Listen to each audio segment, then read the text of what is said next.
Hi everyone, my name is Maggie. For those of you who do not know me, I will be discussing Chapter 4 of Interactive Interpreting. My chapter is titled The Role of the Interpreter in an Interaction. So let's get started.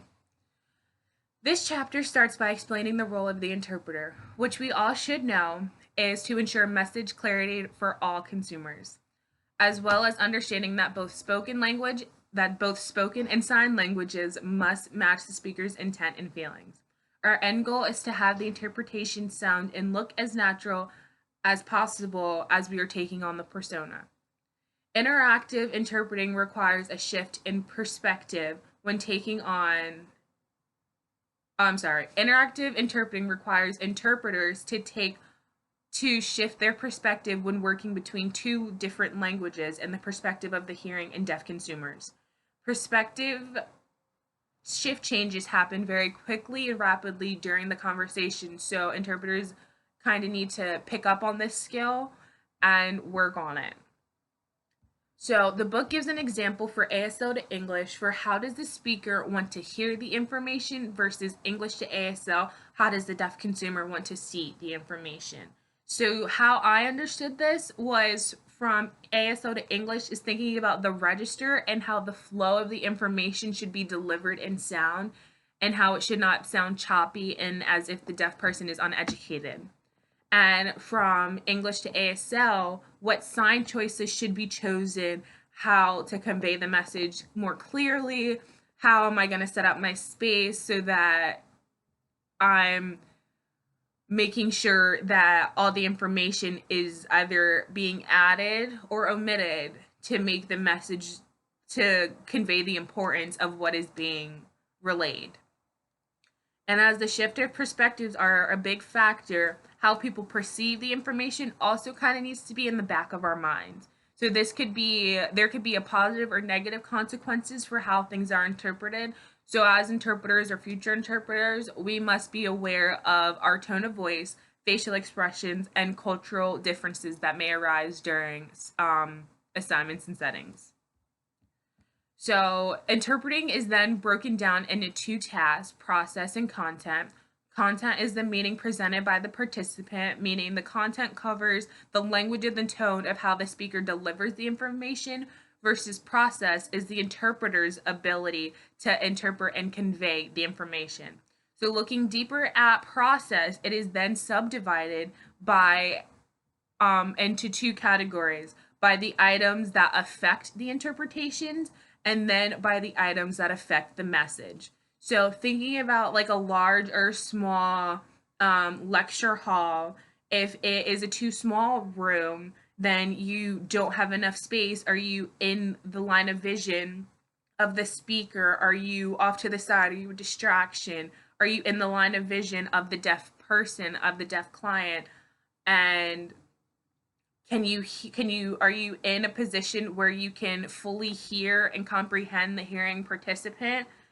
And what if you have a team or your teammate is not able to clearly hear?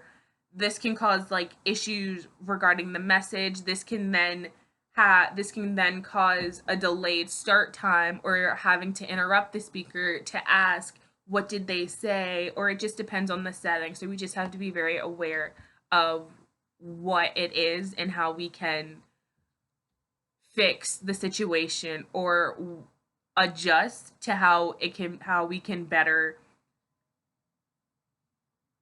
so we can adjust how to better the assignment. So later the chapter then starts to discuss the history of interpreting. The Code of Ethics originally had 12 tenets, but then in 2005 it was revised into 7. So not only was the Code of Ethics under reconstruction at this time, the viewpoint and role of the interpreter was changing. So back in the 1960s, formal training was non existent. And in that time, interpreters were following the helper model. So the helper model is this caused people to see deaf people as being inadequate and incompetent to be able to handle their own personal and business affairs. So the interpreter would basically decide in their mind what was best for their deaf consumer, meaning they would add their own thoughts and opinions during assignments, as well as sometimes even carpooling to assignments with deaf consumers. In today's time, in this time and age, we all know that this behavior is unethical and that we should not do it. We're taught not to do these things. New models were then created. The conduit model or machine model was created. This was the point to showcase that interpreters' job and their role is to facilitate the conversation and nothing more. We have to constantly assert ourselves in a way to educate people what our role and why we are there, what our goal is, and to not do other things and get added into doing more more more and other distractive things that don't have a purpose for what you were there for. So, two other models that were then developed after this one was a communication facilitator model and the bilingual bicultural model. Both of these models were developed to give responsibility to the interpreter to think about their environment and how they can and how things can hinder the full comprehension of the message.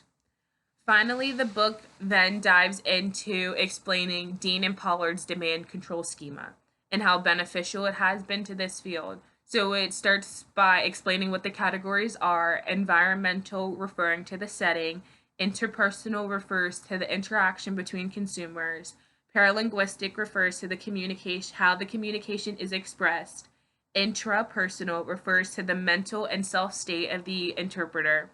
This all refers back, all of this in all of the DCS then refers back to the content and process categories that I was mentioning earlier.